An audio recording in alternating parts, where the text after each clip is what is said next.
Irmãos, bom dia. Para quem não dei, para quem já dei, bom dia novamente. Nós vamos iniciar a nossa aula na manhã de hoje, que na verdade é uma continuação da aula que nós começamos a trabalhar na semana passada. Ou seja, a lição número 10 da nossa revista. Os irmãos podem abrir aí, por favor, na página 41. A lição 10, ela tem como título As vantagens do conhecimento de Deus. Então, domingo passado, nós como que introduzimos, na verdade, nós fizemos a introdução da lição, aprofundando alguns aspectos que eram necessários ser aprofundados. Então, hoje a gente vai discorrer pelo desenvolvimento em si da lição. Então, abram, por favor, aí, página 41, lição 10, as vantagens do conhecimento de Deus. E vamos abrir mais uma vez as nossas Bíblias em apenas um verso, onde nós estamos recitando a parte inicial desse verso, que é o livro do profeta Oséias, capítulo 6, versículo 3, que tem a ver com a nossa lição. Oséias 6, versículo 3. A gente está recitando apenas a primeira parte, mas estamos fazendo a leitura em todo o verso. Não é muito grande, dá para fazer aqui, todos juntos, a uma só voz. Oséias 6, versículo 3. Todos abriram? Vamos citar, todos juntos, a uma só voz, com vigor, com disposição. Oséias, capítulo 6, versículo 3. Recitemos. Conheçamos e prossigamos em conhecer ao Senhor, como a asa, a sua vinda é certa, e ele descerá sobre nós como a chuva serôdia que rega a terra. Oséias 6, 3. Que Deus nos abençoe e que Ele aplique a sua santa palavra em nossos corações. Amém. Meus irmãos, na semana passada, conforme nós vimos, começamos a trabalhar a lição número 10, vantagens do conhecimento de Deus. E na semana passada, a gente fez uma abordagem geral acerca desse tema específico. Que tema? Conhecimento de Deus ou conhecimento do Senhor. E aí nós fizemos algumas perguntas básicas, onde cada uma das respostas aponta para a necessidade, para a prioridade que deve existir nas nossas vidas em quê? Em nós conhecermos ao Senhor. É como o profeta aqui diz, conheçamos e prossigamos em conhecer ao Senhor. Então não só é o conhecimento pelo conhecimento, mas o conhecimento verdadeiro de Deus. Algo que deve acontecer na nossa vida e que deve continuamente ser evidenciado para que assim nós experimentemos dos benefícios e das vantagens. Algumas delas a gente vai encontrar no estudo de hoje em relação a esse conhecimento. Então, nós vimos na semana passada que nós fomos feitos primeiramente para isso. Para quê? Para conhecer a Deus. Deus nos fez, meus irmãos, Deus nos fez, minhas irmãs, com esse alvo, com esse propósito de quê? De conhecê-lo, de procurar manter comunhão com Ele, de aprofundar cada vez mais a nossa relação com o Senhor. Mas não só isso, o conhecimento de Deus deve ser o alvo, o propósito para cada uma das nossas vidas. Se nós estamos aqui neste mundo, se formos alvo da misericórdia de Deus através da sua salvação, então o que é que compete a nós a partir de agora? Como alvo, como objetivo de vida? Conhecer ao Senhor. É interessante que nós vimos também na semana passada que é no conhecimento de Deus que consiste a vida eterna. Então, para que a gente possa ter a experiência da salvação, para que a gente possa ter a experiência de que o Senhor é bondoso, precisamos conhecer a Deus e conhecer a Jesus Cristo, que é o enviado do Senhor. Nós vimos também que o conhecimento de Deus é a melhor coisa que nós desfrutamos nessa vida. E por fim, nós vimos que o conhecimento de Deus é aquilo que dá prazer a Ele. Então, quanto mais conhecemos a Deus, quanto mais conhecemos ao Senhor, nós alegramos a pessoa de Deus através das nossas vidas. Então, 5 aspectos que apontam para a necessidade, para a prioridade do conhecimento de Deus. Nós fomos feitos para isso, para conhecer a Deus. Esse é o alvo da nossa vida aqui na terra. É nisto que consiste a vida eterna. é a melhor coisa que nós fazemos em nossas vidas e é aquilo que verdadeiramente produz alegria e satisfação de Deus em relação a cada um de nós. Então, vejamos como esse tema, vejamos como esse assunto é importante, é fundamental para cada um de nós. Mas não só isso, a título de recordação, nós observamos na semana passada que o conhecimento de Deus, no seu sentido prático, envolve 4 posturas, 4 atitudes, 4 ações que nós devemos ter. Em primeiro lugar, para que nós possamos conhecer a Deus, precisamos ouvir e receber a sua palavra como de fato é a palavra de Deus, aplicando primeiramente a nossa vida. É a primeira maneira através da qual nós seguimos nesse conhecimento de Deus. Em segundo lugar, nós precisamos notar a natureza, nós precisamos notar o caráter de Deus através das coisas que foram criadas e, sobretudo, através da revelação que Ele faz de si mesmo através da sua palavra. Então, quando a gente se detém a isso, aprender de Deus através das coisas que são criadas, aprender de Deus através da sua palavra, nós estamos conhecendo ao Senhor. Em terceiro lugar, para conhecermos a Deus, nós precisamos aceitar o convite que Cristo nos faz, de nós sermos obedientes, de nós nos sujeitarmos à sua palavra. E na medida em que isso acontece, também nós estamos prosseguindo no nosso conhecimento do Senhor. E por fim, nós devemos cada vez mais reconhecer, nós devemos cada vez mais nos alegrar no amor que Deus tem para conosco, em virtude da salvação que Ele propicia em Cristo Jesus. Então, um roteiro assim bem básico de como nós seguimos, de como nós prosseguimos no conhecimento de Deus. Ouvir a sua palavra, recebendo como de fato é a palavra de Deus, notar a natureza, notar o caráter de Deus, não só pelas obras da criação, não só pela providência, mas em especial através da sua palavra, aceitar o convite de Cristo e obedecermos aos seus mandamentos e reconhecer e nos alegrar cada vez mais no amor que Deus tem para conosco. Então, fazendo isso, repito, nós estaremos seguindo no conhecimento que nós devemos ter de Deus. Pois bem, então foi isso que nós vimos na semana passada, apenas esse aspecto introdutório. Hoje, meus irmãos, hoje, minhas irmãs, a gente vai trabalhar o conteúdo da lição propriamente dita, o desenvolvimento em si da lição.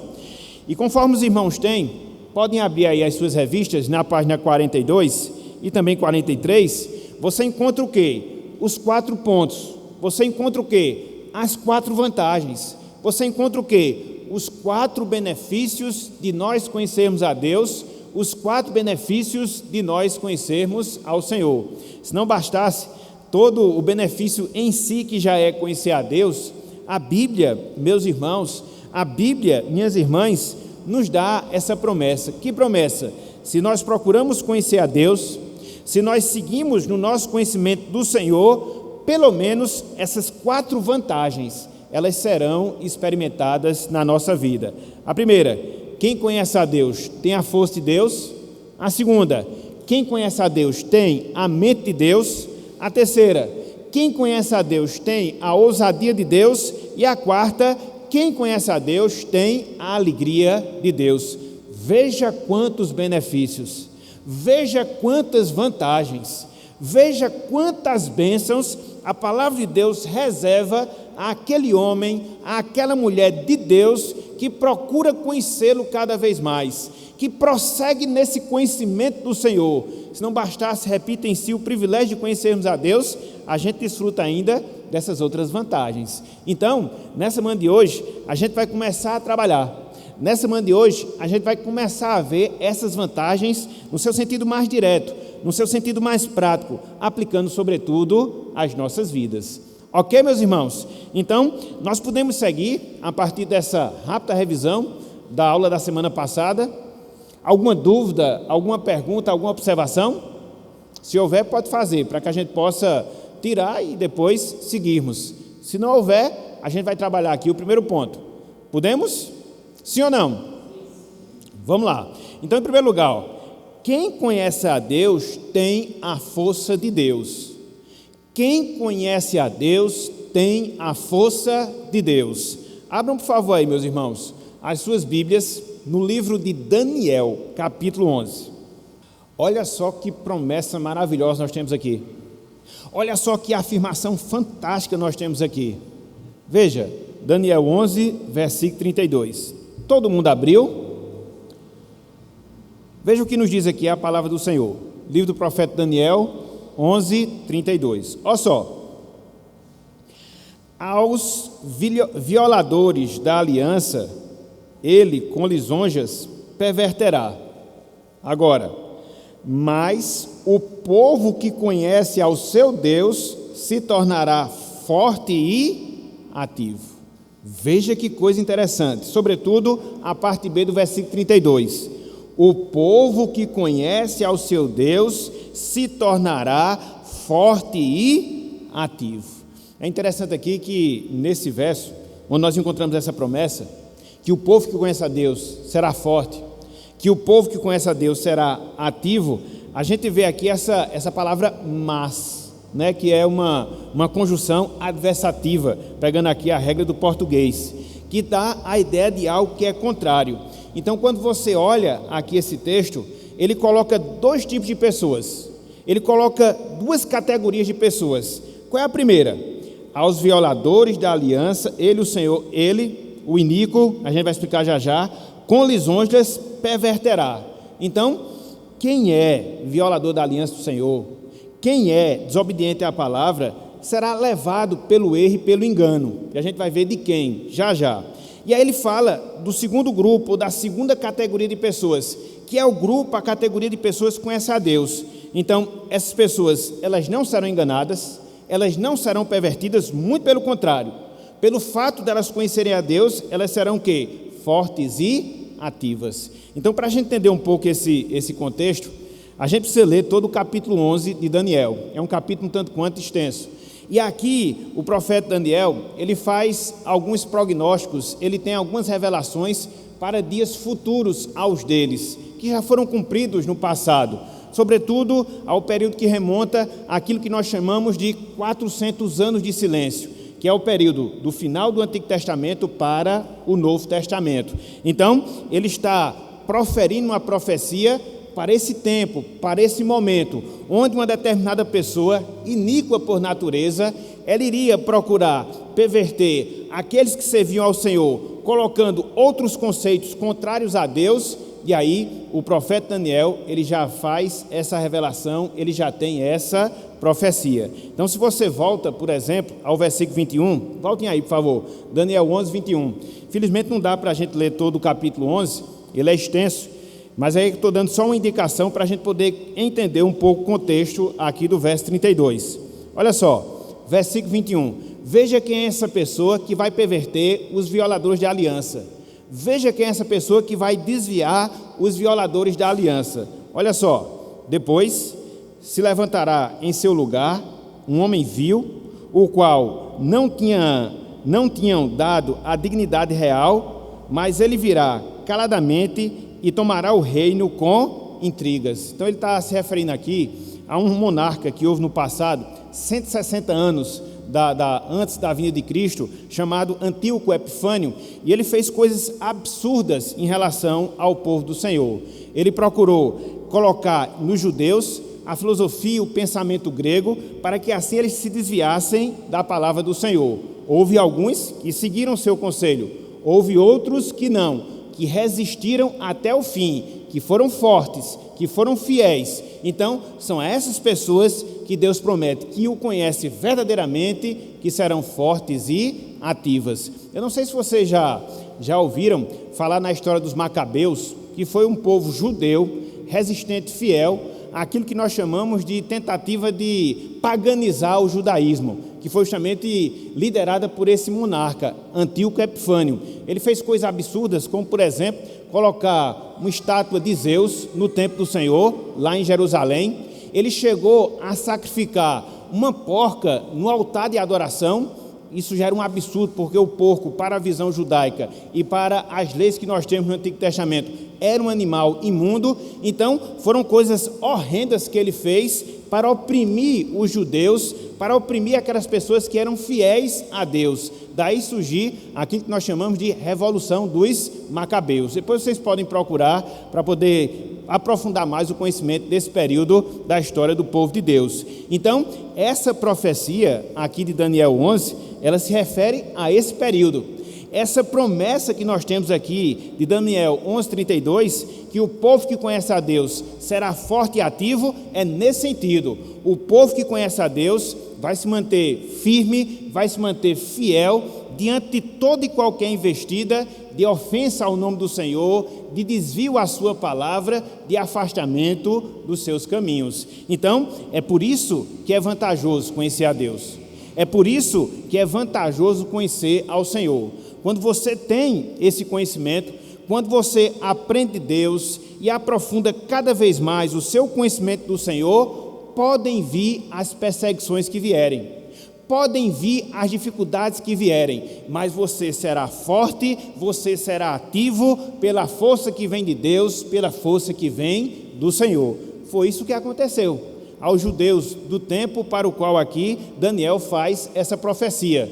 Eles estavam sofrendo essa influência da cultura, da religião grega, mas se mantiveram fiéis. Pelo menos alguns não foram pervertidos, não foram enganados por essa figura aqui horrenda que a gente vê no início do versículo 32, e se mantiveram fiéis a Deus. Alguns deles, até mesmo sob pena de perder as suas próprias vidas, como de fato perderam. Quando a gente vai ver sobre a Revolução dos Macabeus, a gente entende isso. Muitos foram judeus que, por causa da sua fidelidade, por causa do seu temor, por causa da sua fidelidade a Deus, eles pagaram e pagaram com a sua própria vida. Então, o conhecimento que nós temos de Deus, o conhecimento que nós temos do Senhor, nos leva a isso, a nos opor, nos leva a isso, a nos colocar firme contra toda e qualquer tentativa de afrontar a Deus, de afrontar a religião cristã, de afrontar a sua palavra.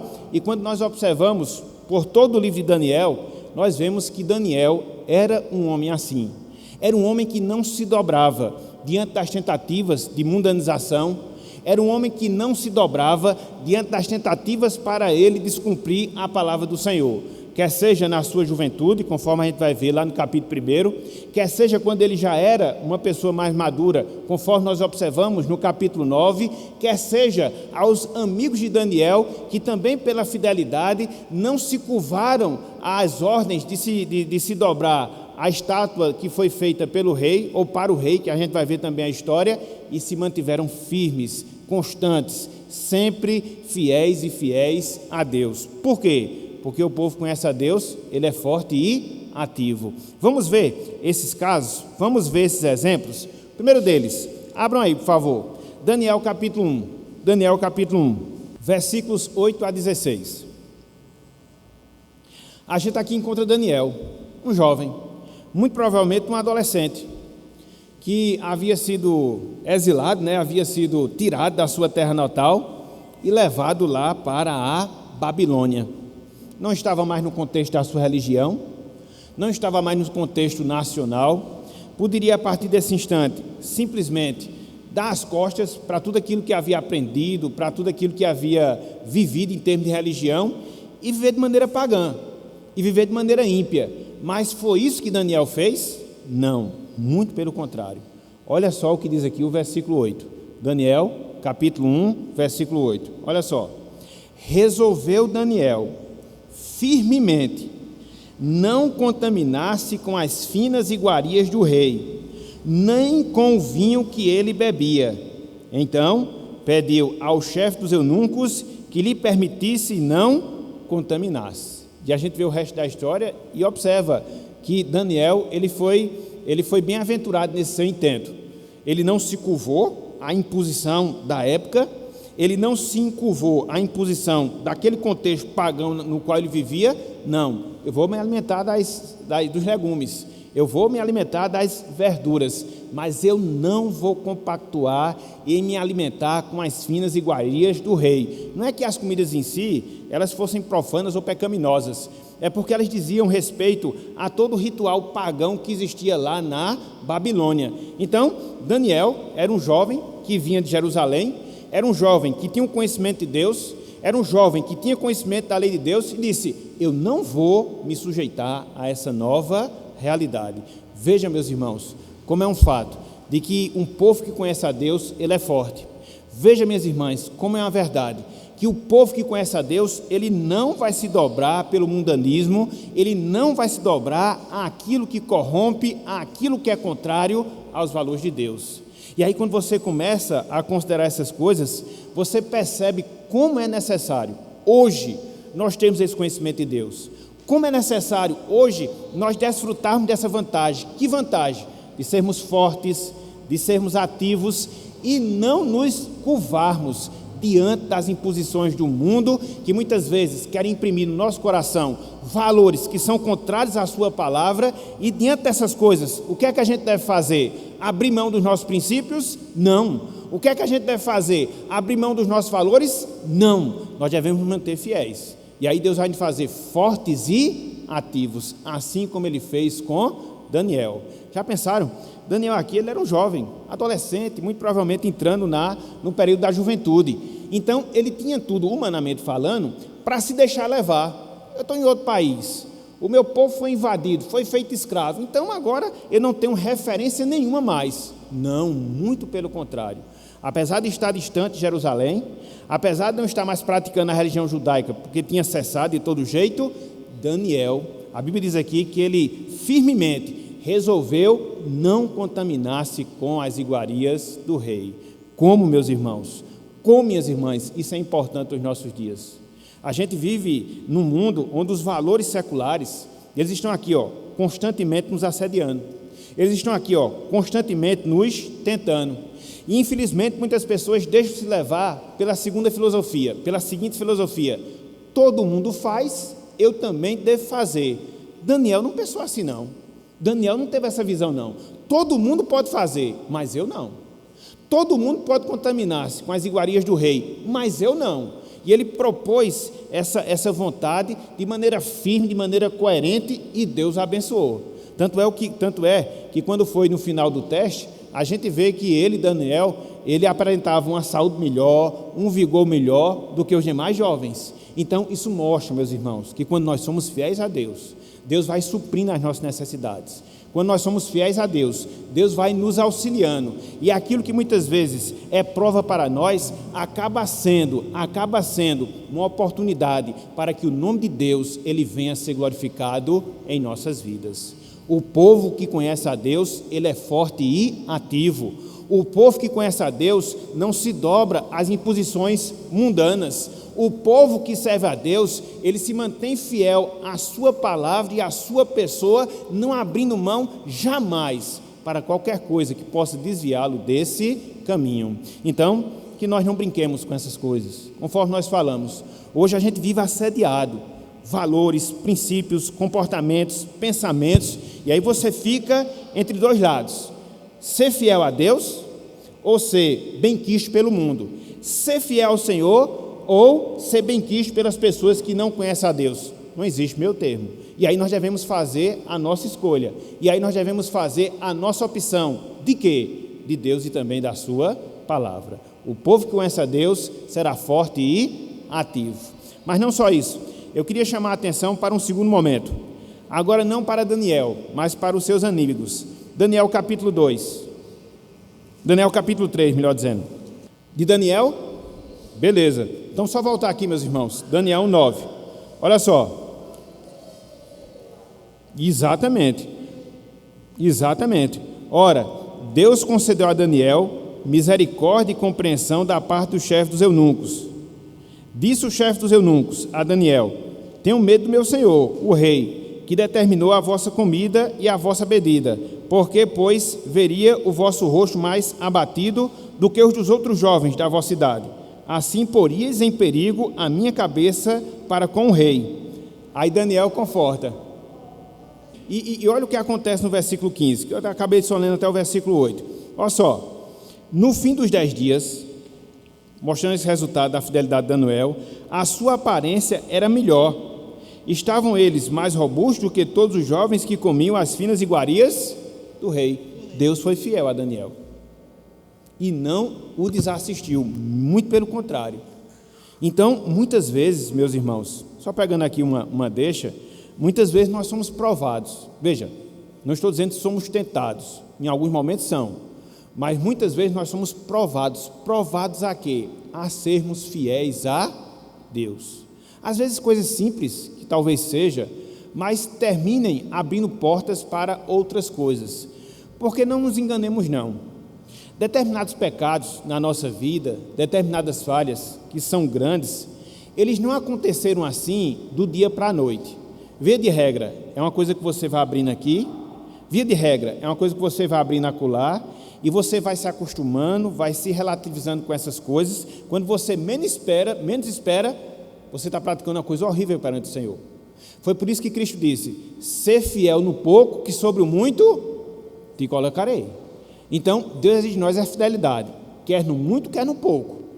E quando nós somos fiéis, essa realidade que Daniel aqui experimentou, Deus o assistiu, ele obteve a compreensão do chefe dos eunucos para poder se alimentar da maneira que ele achava adequada, não se contaminando com as iguarias do rei, e no final de tudo, a sua aparência era bem melhor do que a dos mais jovens. Por quê? O nosso Deus é um Deus de milagres. Quando nós somos fiéis a Ele, Ele vai corresponder e vai agir em favor de cada um de nós. Agora, Ele quer fidelidade, Ele quer prontidão para obediência. Quer falar mais alguma coisa, Francilda? Muito bem. Então, nesse caso aqui, mas nesse caso não só, um outro, conforme nós falamos, Daniel 3. Abram aí. Aqui são os amigos de Daniel, né? São provados aqui mais uma vez na Babilônia. E agora a se curvar perante a estátua de Nabucodonosor, e ele se opõe veementemente a isso. E a gente vê coisas fantásticas que são faladas, pelo menos a partir do versículo 15, do versículo 15 até o versículo 18. Daniel 3, 15 a 18. O bom é você ver toda a história, mas eu estou pulando aqui só para sintetizar por causa do horário.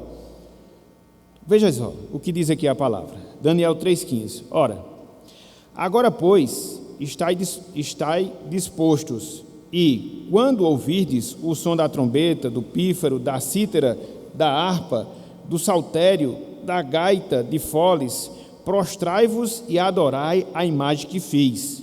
Porém, se não a adorardes, sereis, no mesmo instante, lançados na fornalha de fogo ardente. E quem é o Deus que vos poderá livrar das minhas mãos? Versículo 16.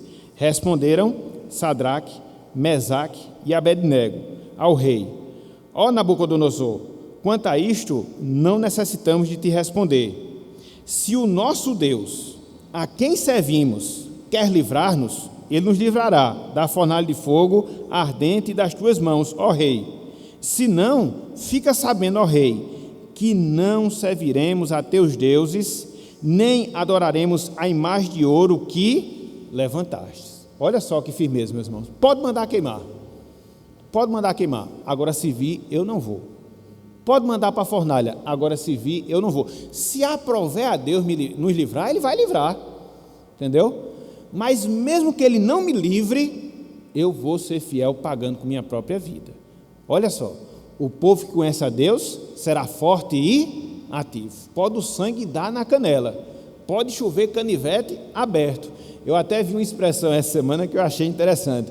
Pode vir o diabo em cima do trem, fumando, carregado de pólvora. A gente não vai abrir. Eu escutei essa expressão, achei bem engraçado, é uma realidade. Então, pode dar o que der, eu não vou abrir mão. E foi assim que Daniel agiu, foi assim que os seus amigos agiram, e em nenhum momento Deus deixou de livrá-los. Vamos para outro exemplo? Daniel 6. Aqui foi outra ordem real. Veja como o contexto da Babilônia era um contexto que exigia fidelidade. A primeira fidelidade lá, não se alimentar com as iguarias do rei. A segunda fidelidade, não se prostrar à imagem de escultura que foi feita por Nabucodonosor. A terceira fidelidade aqui, quebrar a ordem real de fazer orações a outros deuses. E Daniel aqui quebra no versículo 6, entendeu? O edito real, a ordem do rei, mas ele não se dobra. Foi jogado na cova dos leões? Com certeza. mas ele não demoveu os seus caminhos, muito pelo contrário, ele foi fiel e fiel até o fim. Versículo 10, olha só, são histórias longas, eu só estou sintetizando para a gente poder ganhar tempo. Veja, Daniel, pois, quando soube que a escritura estava assinada, entrou em sua casa e, em cima, no seu quarto, onde havia janelas abertas do lado de Jerusalém, 3 vezes por dia, se punha de joelhos e orava e dava graças diante do seu Deus, como costumava fazer. Sabe o que Daniel fez? Eu não vou alterar minha rotina, não. 3 vezes eu me coloco diante de Deus em oração. Existe uma ordem real proibindo tal postura, mas eu vou continuar fazendo. Foi levado à cova dos leões e lá Deus o livrou. Então, meus irmãos, o que é que a gente aprende com tudo isso? O que é que a gente aprende com tudo isso? O povo conhece a Deus, é forte e ativo, e em meio às provas, Deus sempre dá o livramento. Deus sempre dá o livramento. A grande questão muitas vezes é que a gente não consegue experimentar o livramento porque a gente não se submete à fidelidade a Deus, não sujeita à sua vontade. A gente quer viver num tipo de amizade com o mundo e nunca contrariar os seus princípios, os seus valores, os seus pensamentos, os seus comportamentos. Aí é complicado. Mas quando nós temos essa disposição de sermos fiéis a Deus, até mesmo com risco de vida, até mesmo com risco de algum prejuízo financeiro, moral ou qualquer outro, se nós assim o fizermos, colocando Deus em primeiro lugar, com certeza Deus ele será e será com cada um de nós. Então, nós precisamos disso. Nós precisamos disso, porque a gente vai vendo, meus irmãos, na medida em que o tempo está passando, as afrontas contra a religião cristã, as perseguições contra a religião cristã, cada vez elas estão se intensificando, e elas vão se intensificar ainda mais. Se nós não tivermos cuidado e fizermos concessão ao mundo, abrirmos mão dos nossos valores, vamos cair naquela profecia de Cristo. Quando o Filho do Homem voltar, porventura, haverá fé na terra? Vamos cair naquelas palavras de Cristo, que no final dos tempos, o amor de muitos esfriará. E é isso que está acontecendo. Essa foi a razão, pela qual, no ano passado, eu fiz aquela observação, que parece ser uma coisa simples, mas acaba tendo desdobramentos práticos na nossa vida. Eu fiz até aquele pronunciamento, acho que eu botei alguma coisa também para os irmãos, em relação a determinada empresa que afronta deliberadamente os valores do Evangelho. Há 4 anos seguidos, e já tem a produção já determinada para esse ano. Você vai compactuar com uma coisa dessa? Você vai estar trabalhando com uma empresa que afronta o nome do seu Senhor? Você vai estar recebendo um serviço e remunerando uma empresa que se empenha em contrariar os valores da Bíblia?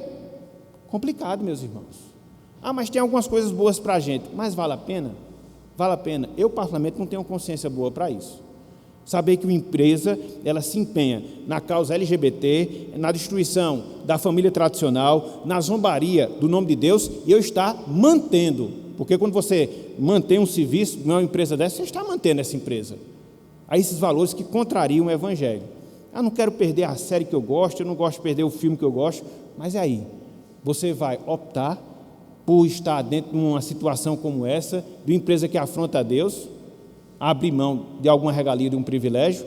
Então são nessas coisas, meus irmãos, bem simples, são nessas coisas bem corriqueiras, que a gente vai sendo provado em relação à nossa fidelidade.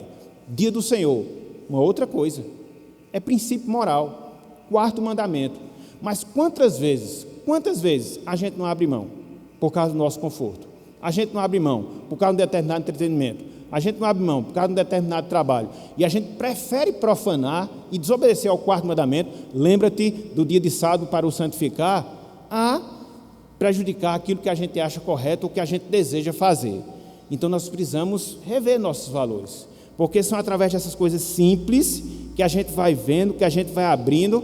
Quando a gente vai procurar, como diz na linguagem popular, terra nos pés, a gente já está vendo uma vida totalmente distante dos valores de Deus. O que é que a Bíblia diz? Isso. O que é que a Bíblia fala? Isso. Estava até conversando com o presbítero João Soares ontem, daquele livro que você estava mostrando, Um livro de 84, um livro bem antigo, falando sobre a apostasia. E é interessante que em algumas coisas que o livro falava já de maneira incipiente, de maneira inicial, da união homoafetiva, né? Do casamento gay. Naquele tempo era um escândalo, entendeu? Mas o negócio já estava começando a ser aceito, então passa-se alguns anos, o negócio se torna o que agora? Normativo. Porque o erro é assim, meus irmãos. Se coloca para você, no primeiro momento você se espanta, opa, isso aqui é errado, mas ele vai se mantendo, aí você diz, não, mas ele não é tão errado assim. Aí começa a fazer concessões. Quando você vê, você já está mergulhado no erro. Por isso, meus irmãos, minhas irmãs, qual é o parâmetro que a gente deve tomar? Está na Bíblia, é ordem de Deus, sujeite-se, não vá para outro caminho não. Mas o meu sentimento, mas a minha vontade, mas a minha disposição, é um caminho equivocado, que mais cedo ou mais tarde vai dar em morte. Só para os irmãos terem ideia, eu sempre falo isso, na década de 70, final da década de 60, era impossível se falar em divórcio dentro da igreja cristã, no caso dos crentes. Mas aí foi aprovado, né? O divórcio dentro das leis humanas, e já acontece já em meados da década de 80, e hoje, qual é o nosso quadro? Dos casos de divórcio que há no Brasil, a maioria deles é de pessoas que se dizem cristãs. Então, o que é isso? O erro, ele vai sendo abraçado, quando você vê, já está agarrado nele. Então, você precisa ser como Daniel. Foi o que Daniel fez? Resolveu firmemente não contaminar-se com as iguarias do rei. Você deve fazer como os amigos de Daniel, Sadraque, Mesaque e Abednego. Se quiser jogar na fornalha de fogo, jogue. Mas se Deus quiser me livrar, Ele vai me livrar. Agora, se dobrar, eu não vou. Você tem que fazer igual Daniel, capítulo 6. Se quiser me jogar na cova dos leões, pode jogar. Agora, eu vou continuar orando. E é interessante que nesse caso aqui da oração de Daniel, que a gente viu, Daniel 6,10, você encontra a explicação. Você encontra a razão pela qual Daniel ele tinha tanta fidelidade a Deus. Não era alguma coisa que surgia dele. Veja que ele fazia o quê? 3 vezes por dia, se voltava para Jerusalém e orava ao Senhor. Meus irmãos, a oração ela é fundamental. Para que você possa ser forte, para que você possa ser ativo, para que você possa ter essa fidelidade, fruto do conhecimento de Deus, isso vai ser resultado da sua vida particular de oração. Isso vai ser resultado da sua vida de comunhão com o Senhor. E aí quando você se fortalece espiritualmente, quando você se fortalece no Senhor, vão vir as provações e você vai dizer o quê? Não. Antes importa obedecer a Deus do que obedecer aos homens.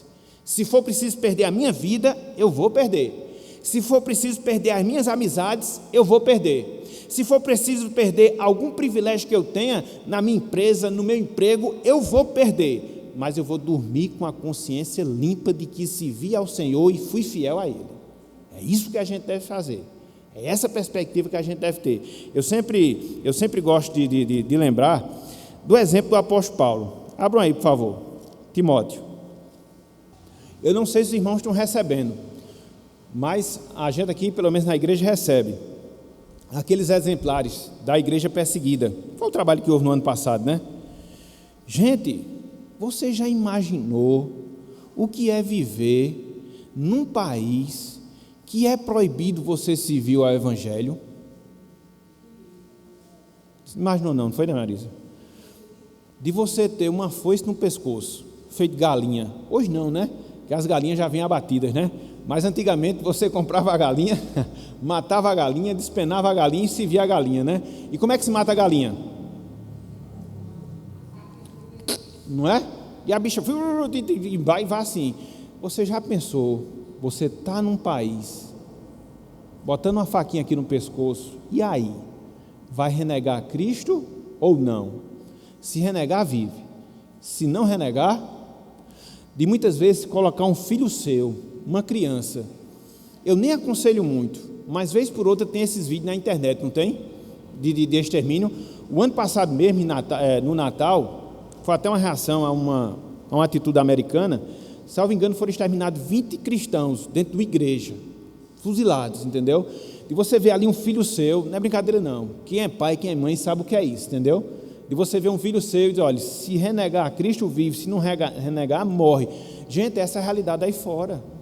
Em alguns países, a gente não vive ainda, mas preste atenção numa coisa, vai viver.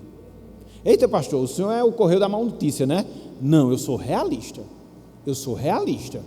porque haverão essas perseguições, e aí a gente vai ter que estar pronto, porque foi por isso que Cristo disse, no final dos tempos, o amor de muitos.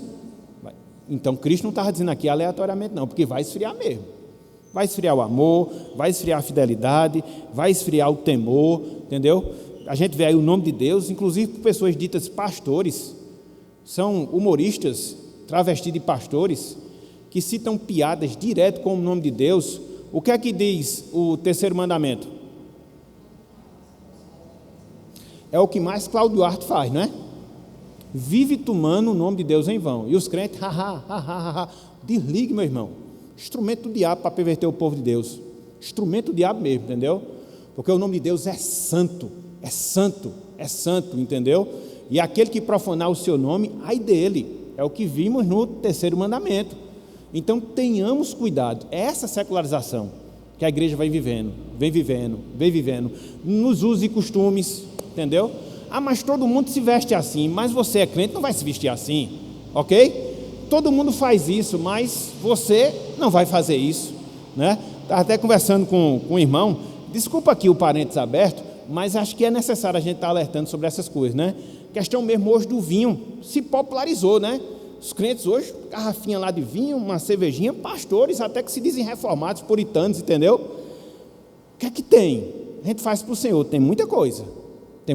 Vá ver Provérbios, o que Provérbios vai falar em relação ao vinho, vá ver. Então, a gente tem que ter cuidado para não tomar a forma do mundo. Não é o que diz Romanos 12, 1 e 2, o que é que diz? Não vos conformeis com este século, mas transformai-vos pela renovação da vossa mente, para que experimenteis qual seja, eu esqueço a sequência, boa, agradável e perfeita vontade de Deus. Não vos conformeis. A palavra conformar ali é tomar forma. Ela era utilizada dentro do contexto do Novo Testamento para o sapateiro. Hoje não tem muito isso, né? Mas antes os sapatos eles eram feitos sob encomendas. Então você tinha que botar o pé numa forma para que pudesse se pegar as dimensões e o formato do pé, e você fazer um pé, e você fazer um sapato, um calçado que se adequasse. E mesmo assim, ele não se ajustava no primeiro momento, você tinha que ficar usando até o sapato se amoldar à forma do pé. Então é a palavra que Paulo usa lá para não vos conformeis, não tome a forma do mundo, Se o mundo faz uma coisa, isso aqui está na Bíblia? Está não. Isso aqui foi prescrito por Deus? Deixa. Todo mundo faz, deixa todo mundo fazer. Isso que a gente muitas vezes escuta dos nossos filhos, né? Mas papai, todo mundo faz. É o que eu gosto de dizer, minha filha, você não é todo mundo, simplesmente isso, entendeu? Então é a melhor argumentação que a gente tem, entendeu? A Bíblia está dizendo que não, não tem o que se fazer, porque você vai. Já pensou se Daniel tivesse aberto e comido das finas iguarias do rei? Já pensou se Sadraque, Mesaque e Abednego tivessem prostrado à imagem de escultura? Já pensou se Daniel tivesse se dobrado e cessado as suas orações em relação ao Senhor? A gente não teria todos esses exemplos de fé, e mais ainda, a gente não teria todos esses exemplos de demonstrações do poder de Deus. Entendeu, meus irmãos? Então, tenhamos cuidado. Só um momentinho, Raimundo, só um momentinho. 2 Timóteo 4,7. Essa deve ser a nossa filosofia, meus irmãos, filosofia de vida. 6 e 7. E 8, pronto. 6, 7 e 8. 2 Timóteo 4, 6, 7 e 8. Gente, vamos nos lembrar desse texto. Gente, vamos fazer desse texto a regra para a nossa vida. Aqui nós estamos com um grupo de pessoas que já estão mais avançados em anos, pessoas mais jovens, pessoas que já chegaram talvez na metade da carreira cristã. A gente não sabe, né? Porque a gente não sabe quantos dias de vida Deus vai nos propiciar. Uns vão viver mais, uns vão viver menos. Mas aqui você vai encontrar as palavras de um servo do Senhor. que depois que teve um conhecimento de Deus, colocou Deus em primeiro lugar na sua vida e não abriu mão disso para mais nada e mais ninguém. Sofreu, passou privação, fome, perseguição, preso, acabou sendo degolado. Mas antes de ser degolado, ele falou essas palavras aqui. Olha a consciência que Paulo tinha de tudo o que ele tinha feito e vivido para o Senhor. Olha só: quanto a mim, estou sendo já oferecido por libação, e o tempo da minha partida é chegado. O que é que isso ensina? Paulo tinha consciência que estava próximo da morte, mas ele tinha a sua vida como o quê? Como uma libação, como uma oferta ao Senhor. A nossa vida é uma oferta ao Senhor. A nossa vida é uma oferta ao Senhor. Aí ele segue, versículo 7. Combati o bom combate, completei a carreira, guardei a fé.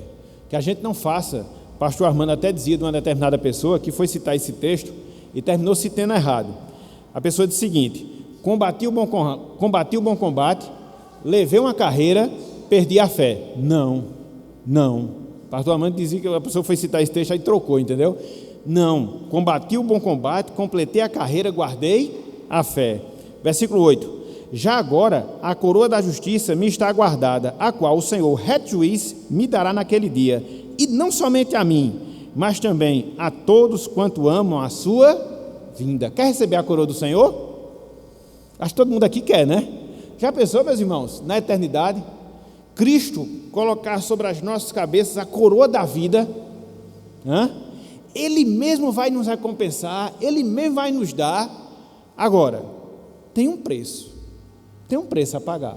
E qual é o preço a pagar? A nossa fidelidade.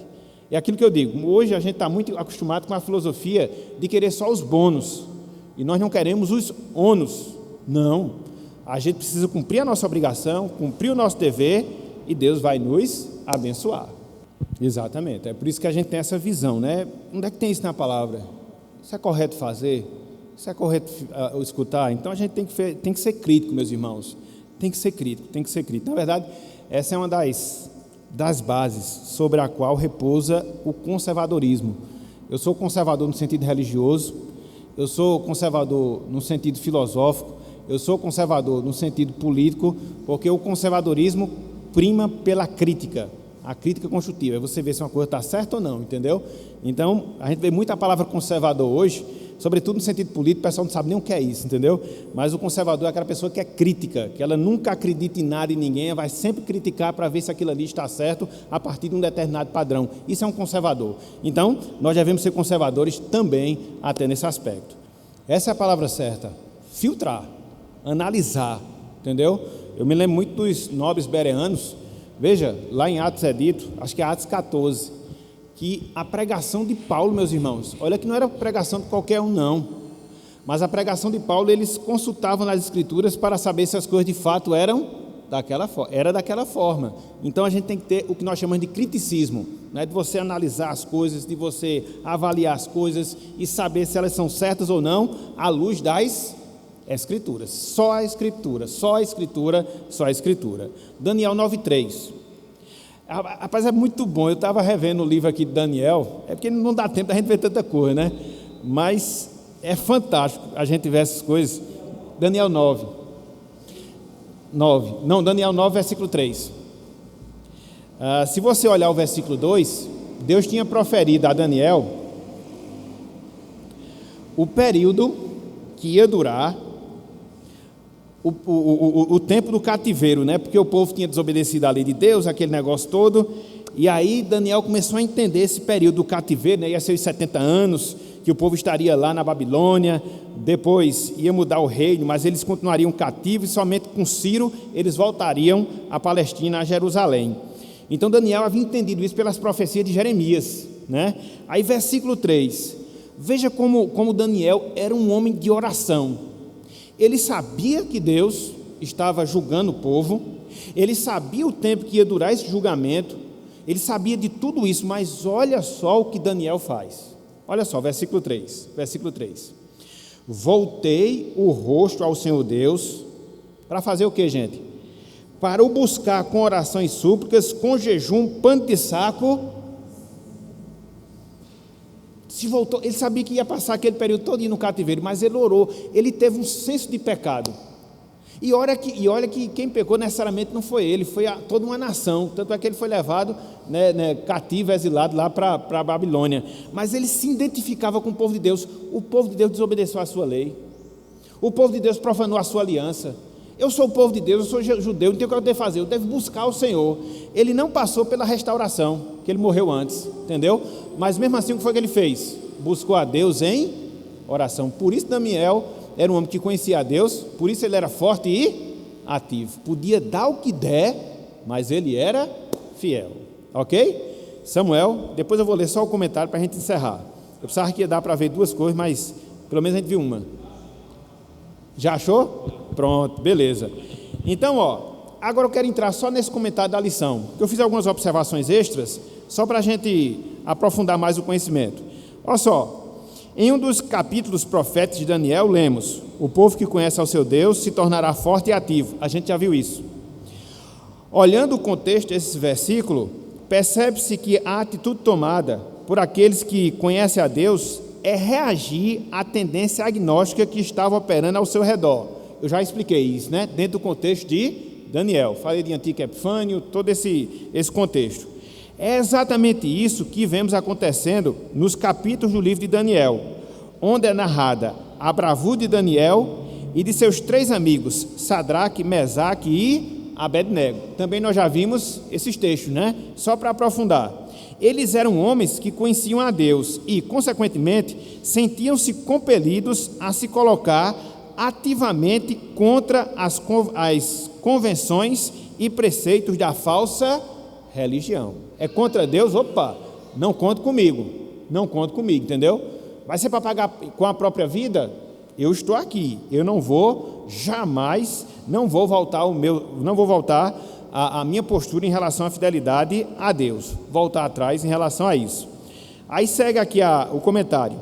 Isaías declara: eis que Deus é minha salvação, confiarei e não temerei, porque o Senhor Deus é a minha força e o meu cântico e se tornou a minha salvação. Meus irmãos, quando nós estivermos esmorecidos, e muitas vezes os princípios da falsa religião, das posturas contrárias a Deus, tentarem nos tragar, tentarem nos derrotar, lembremos-nos disso. Deus é a nossa salvação.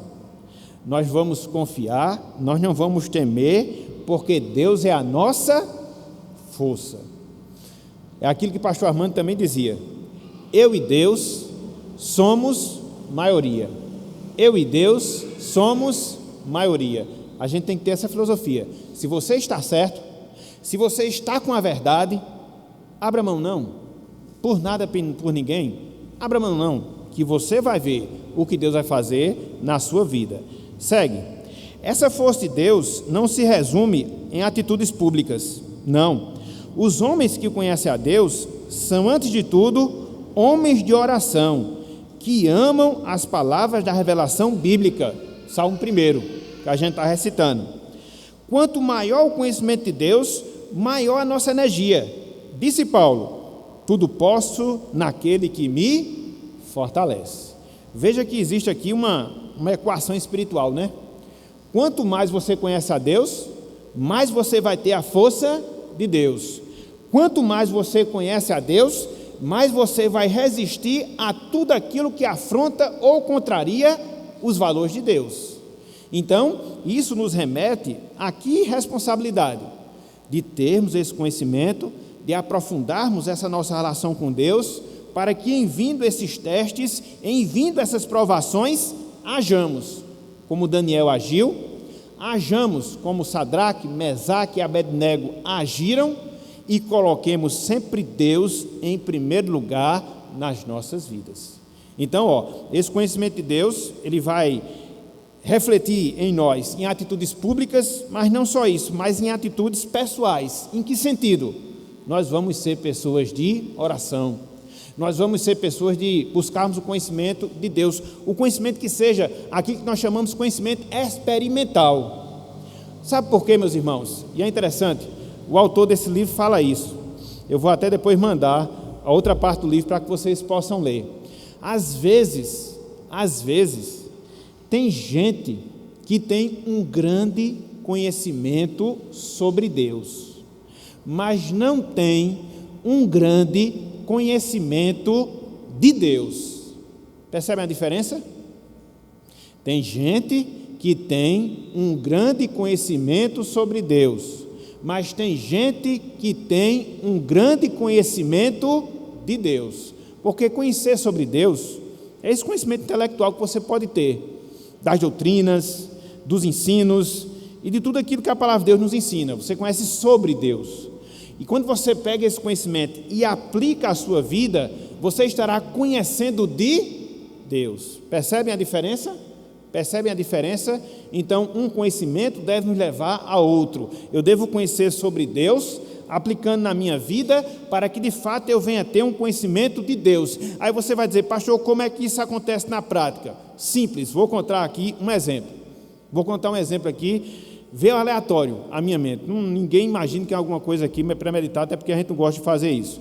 Então, suponhamos, né? Você chega na empresa que você trabalha amanhã, e a gente está vendo tudo isso acerca de fidelidade a Deus, de a gente colocar Deus em primeiro lugar na nossa vida. Aí seu patrão chega, olha, você vai fazer isso aqui, e você vai ver que aquilo que ele está lhe ordenando contraria a palavra do Senhor. Às vezes uma mentira, às vezes uma falcatrua, qualquer coisa. E ele chega e diz, ou você faz isso, ou você vai ser demitido. E aí você se angustia, entendeu? O que é que eu vou fazer? Vou abrir mão? A gente sabe que isso é difícil, todo mundo é pai de família, e sabe como é ruim você ficar desempregado, tendo pessoas para sustentar. E aí, você fica naquela angústia, mas não, eu vou obedecer a Deus. E aí pode acontecer uma de duas coisas, ou de outras coisas. Você ser demitido, mas mesmo assim Deus lhe assistir, porque você foi fiel, ou você ser fiel e mesmo assim não sofrer nenhuma penalidade. É muito angustiante você ver uma situação como essa. Você ora, você busca Deus, se entristece, mas quando você vê o livramento do Senhor, de uma forma ou de outra, aí você vai ter tido, sabe o que, meus irmãos? Uma experiência com Deus. Aí você vai ter esse conhecimento de Deus, e não somente o conhecimento sobre Deus. Não, eu passei pela prova, vi que era difícil, mas fui fiel a Deus, e Deus me assistiu de uma forma ou de outra. E aí Deus tem N formas de poder nos livrar, como aconteceu com Daniel e seus amigos. Então, são a partir desses casos que você vai fazer o quê? Você vai tendo um conhecimento experimental de Deus, na sua experiência, na sua vida prática, na sua vida diária. E é isso que vai gerando em você aquilo que nós chamamos maturidade cristã ou crescimento espiritual. Então veja que as coisas se dão dessa forma. Você aprende o conceito, você vai vivenciá-lo na prática, por mais desafiante que seja, mas no final você vai ter essa experiência. O Senhor é bondoso, o Senhor é bondoso, o Senhor é fiel. E aí é dito, o povo que conhece a Deus será forte e ativo. Repito, meus irmãos, não é fácil, não é fácil. É por isso que, para que a gente alcance esse nível aqui de Daniel, a gente precisa fazer o quê? Ter o entendimento das Escrituras e manter uma vida de oração. Não acontece aleatoriamente, não acontece facilmente. E ele vai vir através das muitas provas da vida, muitas provas da vida. Fique com essa promessa. Abram aí, por favor, 1 Coríntios. Vou terminar aqui, viu? Versículo 13. Quando a situação for crítica, 1 Coríntios 10, 13. Eu disse só o livro, não disse o capítulo, né? Fique com essa promessa. Fique com essa promessa. Não vai ser fácil não, meus irmãos. Obedecer a Deus muitas vezes é abrir mão de sentimentos, de prazeres, de regalias e de outras e outras coisas. Mas vale a pena a gente ser fiel. Vale a pena. Vale a pena. 1 Coríntios 10, 13. Vou fechar aqui com esse texto. E pedir desculpa aos irmãos por nós não termos avançado tanto na lição. Mas nós precisamos fazer essas lembranças. Olha só, versículo 13. Não sobreveio tentação que não fosse humana. Olha a promessa aqui, ó. A realidade é o quê? A tentação. E ela é difícil, entendeu? Mas Deus é fiel. Veja a fidelidade de Deus aqui, ó. E não permitirá que sejais tentados além das vossas forças. E o que é que vai acontecer? Pelo contrário, juntamente com a tentação, vos proverá livramento, de sorte que a possais. Essa é a promessa de Deus para cada um de nós. Então, sejamos fiéis. Que Deus nos abençoe, aplique a sua palavra em nossos corações e nos dê a graça de podermos, de fato, abraçar esses desafios, confiando e descansando no Senhor. Vamos só recitar o texto de Oséias 6,3, a primeira parte. Conheçamos e prossigamos. Vamos lá? Conheçamos e prossigamos em conhecer ao Senhor. Oséias 6,3a. Esse está uma sopa, né? Só a metade do versículo, mas vamos ver se a gente aumenta alguma coisa semana que vem. Então, que Deus nos abençoe e que Ele aplique a sua palavra em nossos corações. Amém.